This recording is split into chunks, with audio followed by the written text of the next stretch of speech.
अब हम डिस्कस करते हैं सेक्शन 68 जो कि बात करता है proof of execution of a document required by law to be attested. देखिए सेक्शन 68 की बेयर एक्ट लैंग्वेज को समझने से पहले इस कॉन्सेप्ट को क्लियर कर लेते हैं कि ये कहना क्या चाह रहे हैं। एक डॉक्यूमेंट है, रजिस्ट्रेशन एक्ट के अकॉर्डिंग कुछ डॉक्यूमेंट ऐसे हैं जिनकी सिर्फ अटेस्टेशन रिक्वायर्ड होती है और कुछ डॉक्यूमेंट ऐसे हैं जिनकी रजिस्ट्रेशन भी रिक्वायर्ड होती है। जो भी डॉक्यूमेंट की रजिस्ट्रेशन रिक्वायर्ड होगी उसमें ज़रूरी है कि पहले वो अटेस्टेड हो। देखिए इसे एक बार समझ लेते हैं कि डॉक्यूमेंट में अटेस्टेशन और रजिस्ट्रेशन को हम कैसे प्रूव करेंगे। देखिए अटेस्टेशन के केस में क्या होगा कि हो सकता है कि लॉ के अकॉर्डिंग वो रिक्वायर्ड हो या वो रिक्वायर्ड ना हो। अगर वो रिक्वायर्ड नहीं है तो आप उसको डायरेक्टली एविडेंस में यूज़ कर सकते हो अकॉर्डिंग टू सेक्शन 72। पर अगर वो रिक्वायर्ड है कि उनका अटेस्टेशन होना चाहिए और आपने अगर उसका अटेस्टेशन नहीं कराया तो अब आप उसे कोर्ट में एज एन एविडेंस यूज़ नहीं कर सकते। पर अगर आपने उसका अटेस्टेशन कराया है तो सेक्शन 68 बात करता है कि आप कोई भी एक अटेस्टिंग विटनेस कोर्ट में प्रोड्यूस कर दो जो कि आकर बोले कि हाँ मेरे सामने ही ये अटेस्ट हुआ था, या तो वो एडमिट जो कि आके कोर्ट में बोले कि हाँ मेरे सामने ही ये डॉक्यूमेंट एग्जीक्यूट हुआ था। अब वो जो अटेस्टिंग विटनेस आपने बुलाया वो कोर्ट में आके या तो अपनी बात को एडमिट करेगा या फिर अपनी बात को डिनाई करेगा। अगर उसने एडमिट कर लिया मतलब आपका डॉक्यूमेंट प्रूव हो चुका है। अगर वो डिनाई करते हैं तो आप क्या करोगे, अब आप जो सेकेंड अटेस्टिंग विटनेस होगा उसे बुलाओगे। वो या तो कोर्ट में आकर एडमिट करेगा या फिर डिनाई करेगा। अगर वो एडमिट करता है तो अब आप उसे एज एन एविडेंस यूज़ कर सकते हो, मतलब वो डॉक्यूमेंट प्रूव हो चुका है। अगर वो आकर डिनाई करता है मतलब दोनों अटेस्टिंग विटनेस ने आप डिनाई कर दिया तो आप क्या करोगे, उसे अदर एविडेंसेस से प्रूव कर सकते हो। ये अदर एविडेंस सर्कमस्टेंशियल एविडेंस भी हो सकती है। ये अदर एविडेंस वाली बात कही गई है सेक्शन 71 में। अब आते हैं रजिस्ट्रेशन के केस में क्या होगा। देखिए रजिस्ट्रेशन के केस में क्या होगा, कोई डॉक्यूमेंट हो सकता है ऑप्शनल हो, रजिस्ट्रेशन कराना मैंडेटरी नहीं है, पर कुछ डॉक्यूमेंट ऐसे हैं जिन्हें रजिस्ट्रेशन कराना मैंडेटरी है। उस केस में अगर आप रजिस्ट्रेशन नहीं कराते हो तो अब आप उस डॉक्यूमेंट को एज एन एविडेंस कोर्ट में नहीं यूज़ कर सकते। पर अगर आपने उसको रजिस्टर करवाया है तो इस केस में आपको कोई भी अटेस्टिंग विटनेस कोर्ट में बुलाने की ज़रूरत नहीं है, क्योंकि जब भी रजिस्ट्रेशन होगा तो किसी न किसी एग्जीक्यूटिव मैजिस्ट्रेट के सामने ही आपने कोई अटेस्टिंग विटनेस को प्रोड्यूस किया होगा। अब उसे दोबारा कोर्ट के सामने प्रोड्यूस करने की ज़रूरत नहीं है। ये डॉक्यूमेंट जो कि रजिस्टर्ड है डायरेक्टली प्रूव हो जाएगा। सेक्शन 68 बात करता है इस चीज़ की।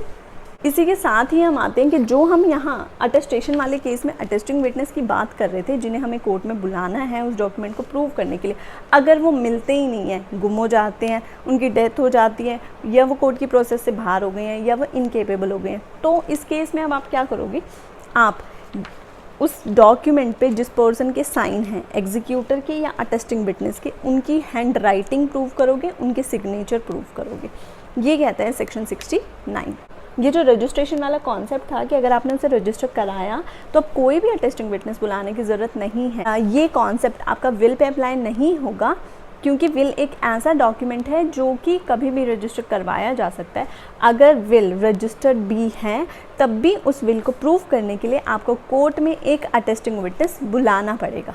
सेक्शन 68 को हम बेयर एक्ट से देख लेते हैं। Section 68 proof of execution of a document required by law to be attested. If a document is required by law to be attested, it shall not be used as an evidence until one attesting witness at least has been called for the purpose of proving its execution. If there be an attesting witness alive and subject to the process of the court capable of giving evidence। ये बोलते हैं कि अगर किसी document को जो कि required था अटेस्ट कराना, उस डॉक्यूमेंट को हम कैसे प्रूव कर सकते हैं, कोई भी एक अटेस्टिंग विटनेस को कोर्ट में बुलाकर। उसके बाद ये लास्ट में बात करते हैं कि ये जो अटेस्टिंग विटनेस है ये अलाइव होना चाहिए, कोर्ट की प्रोसेस में होना चाहिए, मतलब कोर्ट इस तक समन सर्व करवा पाए आसानी से, और ये केपेबल होना चाहिए एविडेंस देने के लिए। तो आप कोई भी एक अटेस्टिंग विटनेस बुलाकर उस डॉक्यूमेंट को प्रूव कर सकते हो। उसके बाद लास्ट में ये बात करते हैं कि जिस पर्सन ने ये डॉक्यूमेंट एग्जीक्यूट करा है, मतलब जिस डॉक्यूमेंट को उसने रजिस्टर करवाया है, वो एग्जीक्यूटर ही मना कर रहा है कि मैंने कोई डॉक्यूमेंट रजिस्टर ही नहीं करवाया, तो इस केस में क्योंकि रजिस्टर्ड डॉक्यूमेंट है तो प्रोवाइजो के अकॉर्डिंग अटेस्टिंग विटनेस बुलाने की ज़रूरत नहीं है, ये अपने आप में प्रूव डॉक्यूमेंट है। पर वो कहते हैं कि अगर एग्जीक्यूटर ही मना करे कि मैंने तो ऐसा कोई डॉक्यूमेंट रजिस्टर कराया ही नहीं, तो उस पर ये प्रोवाइजो नहीं लगेगा, मतलब फिर आपको इस रजिस्टर्ड डॉक्यूमेंट को कोर्ट में प्रूव करना होगा। अब ये कैसे प्रूव करोगे, अटेस्टिंग विटनेस को बुलाकर। उसके बाद आते हैं नेक्स्ट सेक्शन 69 पे, जो कि बात करते हैं proof where no attesting witness found. जहाँ पे कोई अटेस्टिंग विटनेस नहीं मिल रहा है तो वहाँ आप कैसे प्रूव करोगे, सिग्नेचर और हैंड राइटिंग को प्रूव करके। इसको बैक से पढ़ लेते हैं। If no such attesting witness can be found, or if the document purports to have been executed in United Kingdom, it must be proved that attestation of one attesting witness at least is in his handwriting and the signature of the person executing the document is in the handwriting of that person. मतलब जिसने execute किया उसकी handwriting और जिस attesting witness ने sign किए उसके signature आपको कोर्ट में प्रूव करने होंगे जब कोई भी अटेस्टिंग विटनेस आपको नहीं मिल रहा है तो। अब आते हैं नेक्स्ट सेक्शन 70 पे, जो कि बात करता है admission of execution by a party to attested document. Section 70 में ये बात करते हैं एक डॉक्यूमेंट जो लॉ के अकॉर्डिंग अटेस्टेड होना चाहिए था, अगर वो अटेस्टेड भी है और जिस पर्सन ने इस डॉक्यूमेंट को एग्जीक्यूट किया वो खुद कोर्ट में ये एडमिट कर रहा है उस डॉक्यूमेंट के रिगार्डिंग कि हाँ ये मैंने ही एग्जीक्यूट करवाया है, तो अब उस डॉक्यूमेंट को प्रूव करने की ज़रूरत नहीं है। उसके बाद आते हैं नेक्स्ट सेक्शन 71 पे, जो कि बात करता है proof when attesting witness denies the execution. वो कहते हैं कि जब अटेस्टिंग विटनेस को आपने बुलाया सेक्शन 68 में, वो आकर कोर्ट में मना कर देते हैं कि हमने तो साइन नहीं करे। अब आप क्या करोगे, आप अब दूसरे अटेस्टिंग विटनेस को बुलाओगे, वो भी मना कर गया। उसके बाद वो कहते हैं जो भी आपके पास अदर एविडेंस है आप उसको बुलाकर उस डॉक्यूमेंट को प्रूफ कर सकते हो। ये कहता है सेक्शन 71। अब आते हैं सेक्शन 72 पे, ये एक जनरल डिक्लेरेशन है। ये बात करता है proof of document not required by law to be attested. मतलब ऐसे डॉक्यूमेंट जो लॉ नहीं कहता कि आप अटेस्ट कराओ और फिर भी आपने उसे अटेस्ट करा लिया, तो अब आप उसे कैसे प्रूव करोगे।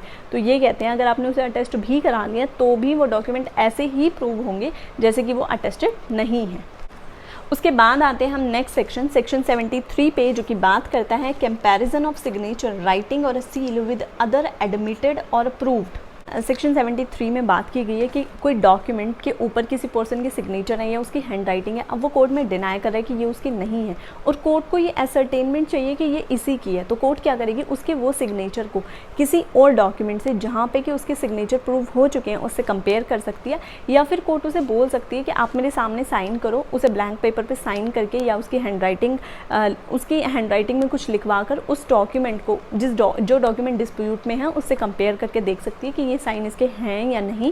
उसके बाद लास्ट में ये कहते हैं कि ये सेम प्रोविजन फिंगर इंप्रेशंस पे भी अप्लाई होंगे। मतलब फिंगर इंप्रेशन को भी अगर कोर्ट चाहे तो कंपेयर कर सकती है खुद से under section 73 of the Indian evidence act. इसे अब डायरेक्ट से देख लेते हैं। In order to ascertain whether a signature writing or a seal is that of the person by whom it purports to have been written or made, any signature writing or a seal admitted or proved to the satisfaction of the court to have been written or made by that person may be compared with the one which has to be proved। मतलब court उस document से उसको compare करेगी जो कि proof हो चुका है।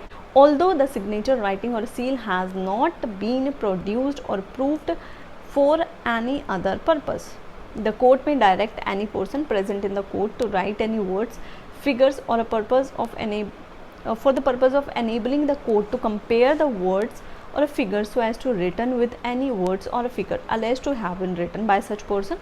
This section applies also with any necessary modification to finger impression। उसके बाद आते हैं हम सेक्शन 73A पे, जो कि बात करते हैं proof as to verification of digital signature. अब डिजिटल सिग्नेचर को कोर्ट कैसे प्रूव करेगी, कोर्ट उस पर्सन को जिसके डिजिटल सिग्नेचर इशू में उस पर्सन को या कलेक्टर या फिर सर्टिफाइंग अथॉरिटी को बोल सकती है कि आप उसका डिजिटल सिग्नेचर सर्टिफिकेट कोर्ट में प्रोड्यूस करो, या फिर किसी और पर्सन को बोल सकती है कि वो पब्लिक की के लिए अप्लाई करे और वहाँ पे उसके सिग्नेचर कंपेयर किए जाएं कि ये सिग्नेचर उसी पर्सन के हैं या नहीं। उसके बाद ये बात करते हैं कि जो यहाँ हमने कलेक्टर की बात की है, ये कलेक्टर IT एक्ट के अकॉर्डिंग जो कलेक्टर अपॉइंट होगा वो